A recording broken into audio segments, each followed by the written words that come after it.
Morning. So many countries are aggressively rolling out vaccines, to bolster economic recovery, and it seems to be working. At least investors are optimistic and most risk assets are doing well. Yesterday though, after several winning sessions, the buying kind of paused. So the S&P closed barely in the red but still around record highs. The Nasdaq closed flat and then the Dow closed down slightly. Then the 10-year yield still sat at 1.62%. The dollar and gold are flat. So it's a pretty steady place to be at right now. Now looking at Bitcoin, after two down days, the pause had kind of an opposite effect.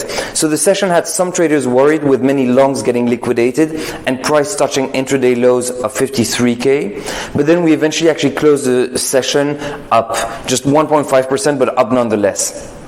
Now, as touched upon yesterday, it was fascinating to see that the Bitcoin dominance was going down during Bitcoin's down action. And typically, it's the other way around, right? And even more interesting is that as Bitcoin recouped, the dominance is still closing down. So investors are undeniably either allocating fresh capital or some of their Bitcoin holdings / profits to alts. Now, among the alts to benefit, Cardano and Tezos are the outperformers in USD term and Bitcoin term, and then also Zcash and Monero, so two privacy coins, gained on all fronts.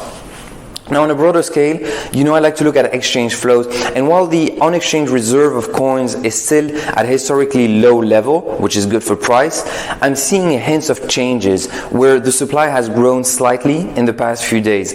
Now, this might just be a temporary move, but I thought it was interesting to point out because it might hint at further reversal. Now, on a more macro level, fascinating to see a flurry of news coming through and all pretty supportive. So eToro and Kraken, which are both offering crypto trading, are thinking of public listing. We also saw 4 firms listing for Bitcoin ETF in the past few months. So not that they're accepted, but they apply. So Vanek, Valkyrie, NYDG, and Wisdom Tree. And then lastly, but definitely not least, the BOJ is experimenting with CBDC, so central bank digital currencies, in the spring of this year. So it'll be very interesting to see how that goes and what that means for blockchain technology. That's it for me today. I wish you a great day and a great trading day. If you haven't done so yet, please subscribe. It helps with the visibility, but also means you'll be updated when new videos come out.